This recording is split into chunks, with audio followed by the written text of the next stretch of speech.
تشاو تيفوزي. أنا أحمد قندوسي موجود في لوغانو. أنا مستني بلعب.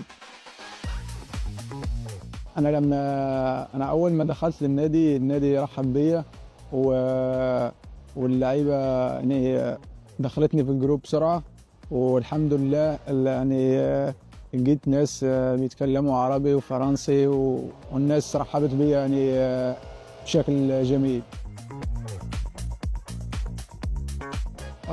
في الميدان بنحب نلعب في وسط الملعب، وبحب ألمس الكورة كثير، وأنا أصلا نبغي باش نلعب في النص نتحرك بزاف. المهمة اللي بحبها في وسط الملعب، بحب ألعب في الوسط، يعني نبغي نلعب في الوسط نحرك الكرة من ورا لقدام. الطموح تاعي هو نحقق بطولات مع إنجازات كبيرة مع نادي لوغانو، وباش نروح كأس أفريقيا مع المنتخب، ونروح إن شاء الله كأس العالم. Ci vediamo in campo.